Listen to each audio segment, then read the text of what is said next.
Hi, good afternoon, everybody. It's time for Just Gist with Bosede Olusola-Obasa. I want to welcome you warmly to this very, very special edition. So I decided to tell another story of my life. Did you know that you may never have met me as Mrs. Bosede Olusola-Obasa? I could very well have walked out of my marriage before it clocked 7. By the grace of God, come October, we will be 16. We were 15 last year. But I could have walked out of the marriage before it was 7. Why? I'll tell you. So, right now, I could have been a single parent. And this is with all due respect to those who are single parents right now for several reasons. Several things they've gone through. Several experiences they've had to, face in life. I'm welcoming everyone who is joining me. Thank you so much for joining. So really, on that note, I'm going to say that the next time you see couples, like several couples, and you like who or what they look like out there, and in your mind you're saying, oh, I wish my marriage was exactly like theirs. Good to desire good things. But hey, you better know what you're asking for. Because you don't know, you have no idea how many rivers they swam to get to that shore where you saw them. It therefore means that life happens. People go through stuff. Storms, turbulence will happen at one point or the other in life. But what's to do with storms? What should we do with turbulence? That's why I'm here telling my story. I'm grateful to God that I'm here and I'm able to tell the story on a day like this. Imagine if I hadn't been helped. I'll tell you what helps I got. So this is just gist with Bosede Olusola-Obasa. If you also have had to take decisions that you've eventually found out you shouldn't have taken, I'd like to hear from you. But so let me start with my own story. I got married in October 2004 to Olusola-Obasa, very close friend of mine, a Christian brother, an encourager and all. So, no one will think that anything will ever make me to want to cave in when it had to do with loving him forever. At least, me, I never ever imagined that will happen. So I'm waving back at all of you who are waving at me. I don't want to be so engrossed in my story that I'm not paying attention to you. I appreciate everyone who has joined already. This is a very, very interesting, serious, but very useful time out. So, as I was saying, I got married to him in 2004 after 8, where's 8 now? Okay, good. After 8 years of courtship. And you see, our own courtship was the type that was very serious-minded. Christian, thick, discussing stuff, talking about the future, making decisions, reading books, reviewing books together, going to events together, going to seminars, listening, anything you think is value. We were. So then we got married. So I was looking forward to the very best. I was looking forward to a journey that will have no itches. Nobody probably told me that there will be itches, and that's why I'm telling my story. So I don't know whether you're married, I don't know whether you're older than me, I don't know whether you're of my age group, I don't know what you're going through, but I think that I decided to do this today, to come out of my own shell to tell this story that many people will not tell you anything about. You just see that they are all good, and you're wondering, oh God, these guys were made from heaven. It's not a marriage talk, but I'm using my own marriage story as that aspect of me where I almost gave up.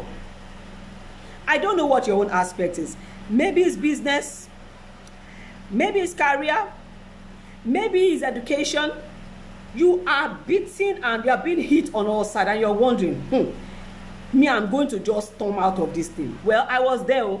So we got married and everything was okay. First 2 years, thereabout. But before we could clock 7, things had become so turbulent. I, boss said Olusola-Obasa, wanted to walk out. In fact, for like 3 different times, I told my husband I needed a break. I said, look, I need a break. I feel like my head is about exploding. I just want to. Can you just let me go for a while? Who does that, right? But that was what felt right to me. That was how I was feeling. That was the way that was what the pressure had made out of me. I had a job, so it wasn't an issue of no job. But you see, somehow, the hardship around meeting up with our needs, being able to cope with the things that we needed around the house, being able to reach our dreams, this seemed not to be going on the straight line where I had expected us to travel. You get that kind of a thing. And then I became bothered. I became worried. In the midst of everything, I will still package very well and go to work. As a journalist, I'll go to work, I'll do my job. Well, maybe 1 or 2 people who are very close to me might know if I do tell them that I had any issues. Because again, I was the type that believed that 3 is a crowd. You know, those 3 is a crowd kind of a thing now. So I continued like that, and I was reaching my breaking point. I was reaching my breaking point such that things were going to begin to go haywire. But you see, I think my husband had a stronger coping mechanism. Because each time I said, I'm tired, I think I'm done, I think I'm okay with this, things are not working, I think you're not pulling your weight, I think you're not doing the best that you should, I think you should be better than this by now, this was not what I looked forward to, because I was working, and that time I was earning more than him. It's no longer so now as we speak. But I was earning more than my husband at the time that I tell you. I welcome you. Everyone who is joining, I acknowledge you. But you see, I don't want to break the flow of this too much. While I also expect to hear from you as for what are you going through and you are planning to drop off. There are a lot of character traits that you can never lay hold to as yours until you have passed through the test that will certify you that yes, you are certified consistent, certified tolerant, certified enduring, certified just name all those resolute, resilient, all those character traits. You cannot say that you have them until you have passed the test of them. And should I tell you the truth, the test always come. Babeski. The test will always come. I wave back at everyone who's joining. The test will always come.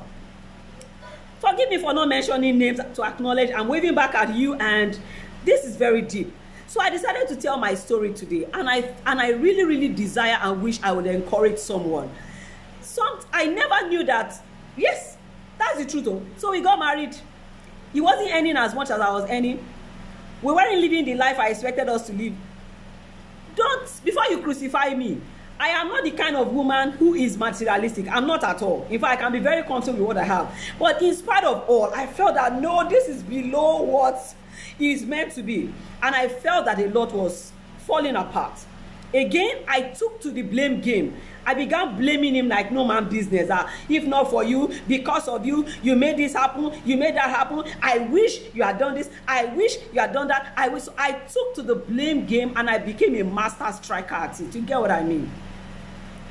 And that will not make him happy, you should expect. And so we became, from best of friends, we were becoming really touchy and having a toxic relationship. Father didn't know. Mother didn't know.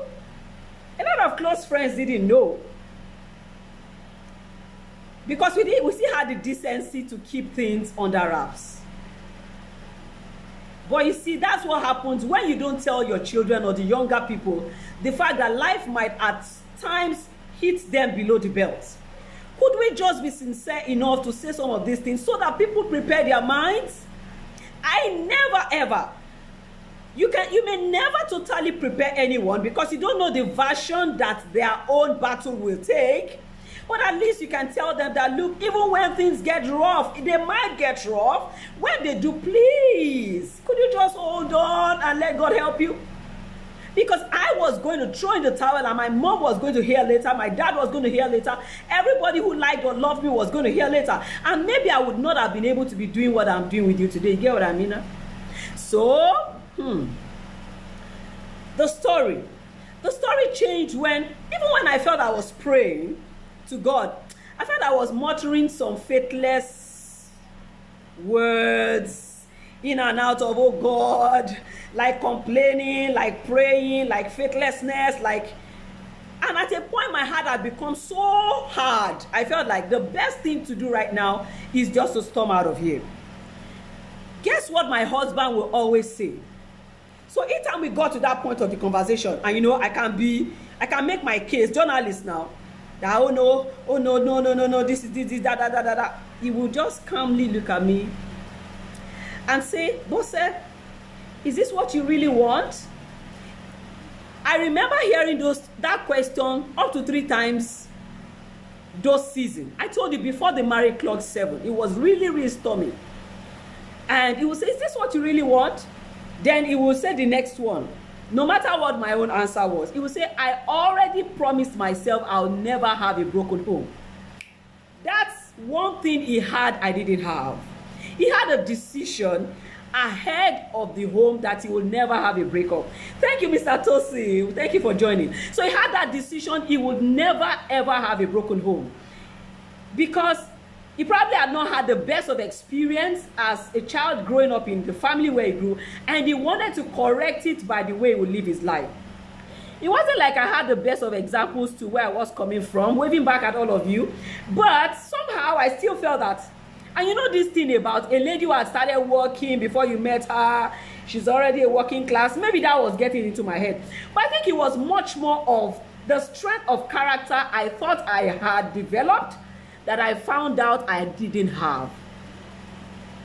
So please make time to look at you. Make time out to check out on you, to ask yourself, am I strong to go? I thought I was very, very rugged. I would always believe that I was a soldier girl now, soldier Peking teen. I would always believe that I was rugged. Again, I grew up with my parents at a point in the family. Things were very, very hard. So I thought that I had seen plenty of hardship. Enough to have trained me, I thought. All of those were thoughts and thoughts and thoughts. But the time when I got in the middle of my own battles, I was caving in. I tell you the truth, I could not hold myself. And I could barely also believe that God was holding me. But you see, having been a Christian helped me, because at a point in time, I'll just say that, God, please, I don't want to offend you. So I didn't have any other thing. My strength of character had failed, but I still knew that I liked God, and God liked me. And I knew that whatever I was what God had made me to be, and I could not be anything that God had not made me. Waving back at you all. And then I would just say those words like I don't believe them, but I'll just say them because that was all I could say. And many times I'll do my secret crying. Mothers who never told their daughters that they cried. You guys are making life so fake and vague. Mothers who never told their parents that. So maybe the point at which the children had grown up, both of you had mastered the art, but you have not told them your journey. You have not bothered to tell your story. You have not bothered to tell them that, yeah, it was turbulent, but we got through it. So if you ever go through this, please hang in there. Many of the things we call irreconcilable differences these days are things that people later regret the decisions they have taken. I don't know if you've been there. I am very sure that I would have regretted it forever if I had left Olusola-Obasa in the middle of those sick, heavy emotional burdens I felt I was going through. He was going through his own too, so maybe I was even being selfish at some point. I can say that now. And today I can say that it was much of my immaturity in terms of how to handle turbulence when it does happen. Parents, can you please be more real with children? Can you please let children see that life can happen, may happen. but then teach them the strength of character, the staying power to be able to go through it and not cave in. Thank you, everyone, saying well done and waving. I appreciate you. So back to my story. So if I see anyone who is saying something that I need to read out, I will very well do it. So I decided to come out of my own shell today and tell the story because I feel that a lot of people still live their life believing that others have a clean slate. If there's anything that is farther than the truth, that is what it is. Everyone has one thing or the other to go through in life, but in different versions. I have told you that mine, it was about expectations that wasn't matching experience. And I thought it was getting too late. Close to 7 years. More than 7 years. Why? How? So everyone would have sent you forth as the tongue-speaking girl, tongue-blasting boy, matured for marriage, maybe even teaching people about marriage. And then you got to a point where you couldn't find help. What was the point at which things changed for me? Because I have just 30 minutes to be here, and I'm sure that I'm closely going to the end of it.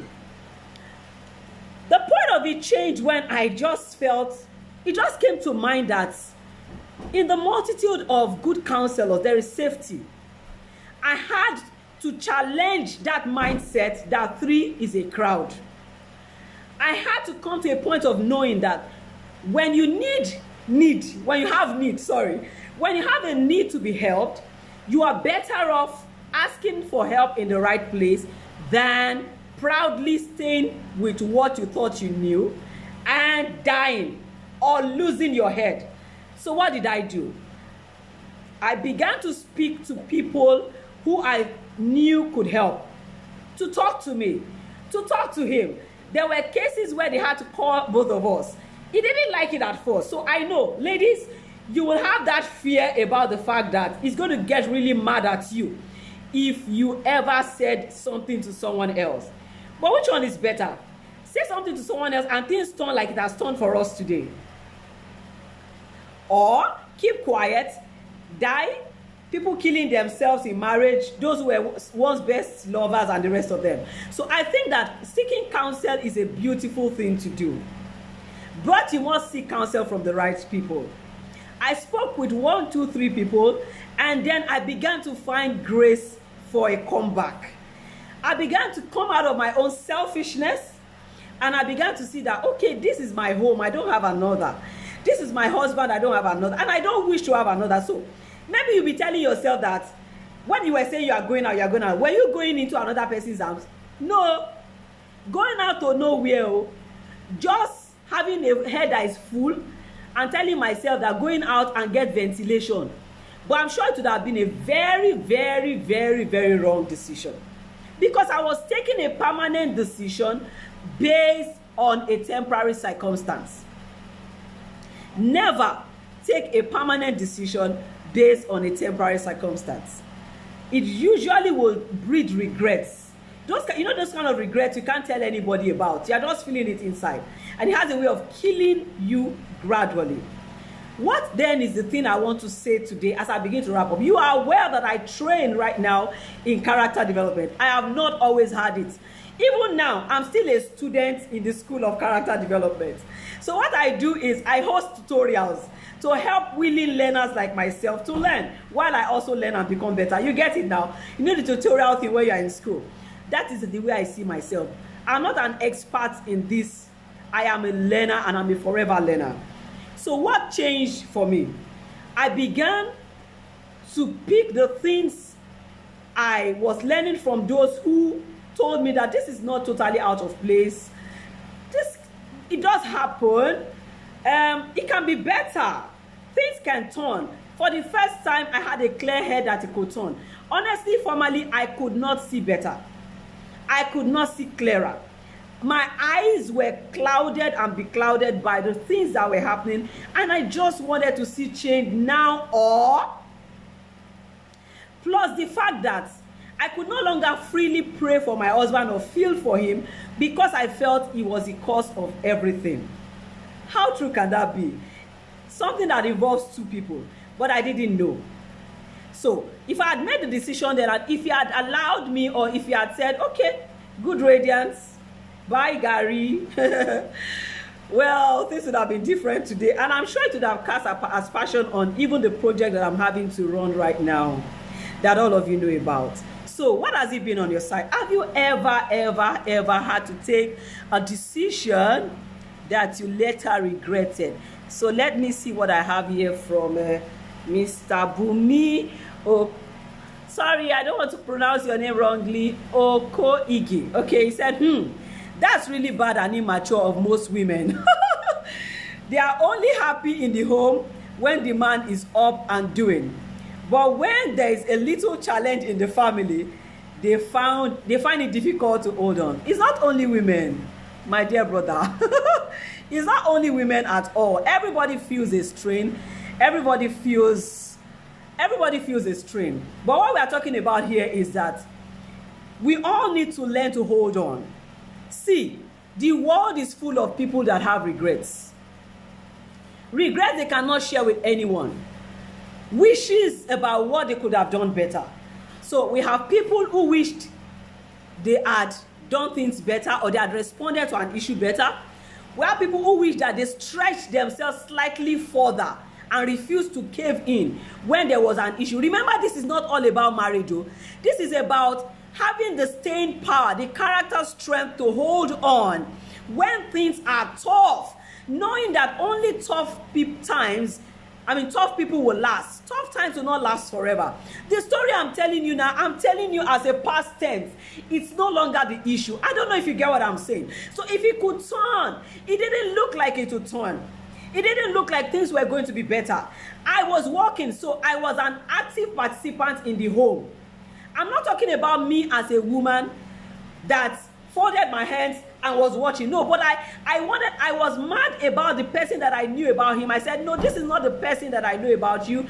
The person I married is a go-getter, is this, is that, blah, blah, blah. You know, the chap just looks at me and like, well, you don't understand what might be happening. So no matter what we go through, when we need counsel, let's seek counsel, and let's know that we are all supposed to continue to build the strength of character. Yes, Anna Obade said, wow, my experience you are talking about, interesting. Yes, I know a lot of women go through this, and a lot of people don't know how to take care of it. And never take a permanent decision based on temporary circumstances. Yes, Tabitha D. Exact word I used, I needed space. Yeah, I was always asking for space. And I was a proper Christian. You're not talking to a woman who did not want to be part of the home. You're talking to a woman who was beginning to feel that experience no match expectation. How far? What did they happen? You know, and then feeling that the years are going. And then that thing that the devil tells you that if it was going to work, it would have worked by now. All of those things are happening in our secret where no one is. And then Anna says that never take permanent decision based on temporary situation. Because if I had stormed out of the home, by now, the regret is mine, I tell you. Now, I have no apologies about the fact that. So thank you, everyone who has joined. I'm waving back at you, and then I'm taking your comments right now if I find any of them. So we have the world filled with people who wish that they didn't jettison their love, their marriage, and their children. People who wish that they held on more. People wish that they took that step to hold on to their business. People wish they did not give up on their business. People wish they didn't give up the fight on their health. And my desire today is that I can help you see that if you could just hold on a bit more. Now, a bit more may be 1 year. I can't tell. A bit more maybe 2 years. I can't tell. For me, things did not even turn immediately. I began to know that I could hold on, that God got me, and that if both of us decided to come together and form a strong front, we could win. And that's the story today. We are winning. Don't forget, it's a journey. We are winning, and I just felt I should share this. I don't know, do you have stories you want to talk about before I wrap up? Okay, Anna and all of us are watching. All right, thank you everyone for watching. And that's it. I had to begin to learn what I didn't know. I had to begin to read what I had not read. Now, I had read plenty before we got married, though. But you see, whatever I read and whatever I did, it wasn't enough for the moment. So I discovered that you don't know enough yet, or you never saw this side was blind to you, you never saw it coming, and you needed to do something better. So I began to learn. All of us need to build strength of character. All of us need to have a hold on that staying power. The strength of character most times is built when we go through adversities. And adversities most times are there to create advancements for us. Adversity for advancement. But most times we can't see because we are human and we feel the pain. Particularly for women. Men have their own type of pressures too and how they feel it. But I'm talking now because I'm a woman. I'm talking from a woman's point of view. I know men feel the pressure too. A man who is not able to do what he's able to do feels the pressure, maybe more than the woman feels. But he might not break down crying like you. He might not nag like you. Yeah, someone says that every great man and woman has a story of sacrifice and endurance to tell. Yes, I had to learn endurance afresh.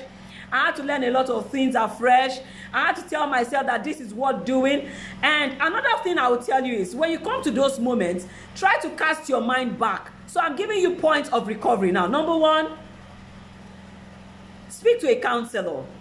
They don't have to be your mom or your dad. Counselors who know what to do. Speak to a counselor that you believe in, that you know will give you godly counsel. Number two, at the point they are going to ask both of you to come talk to you and all that. We had to do that at some point. And then number two, learn to fill the void. What you are missing, learn to fill the void. So the void of impatience, feel it. So sit down and say, am I being impatient? If I am, try to work on it. Am I beginning to lose the vision? So bring the vision that started the home back. Revive the vision in your heart. What did you see in that guy at first that made you say yes? That made you stay in courtship for so long and then got married and then have children? And then number 3 or number 4 or 5, I don't know, number next. Please think of the consequence of your decision today, what it will look like tomorrow. That is the point where you are likely to decide to behave well and act well. What will be the consequence of this decision? At that point, I found out that I was better off staying. I was better off learning. I was better off strengthening myself and strengthening my husband. I was better off being all that I pledged to be when we got married. We've been sharing about building character strength, and I've been using my personal story and encouraging us not to cave in. The staying power of anyone's destiny is your strength of character. And strength of character most times gets tested in form of adversities. But when adversities come, I'd like you to know that they are not there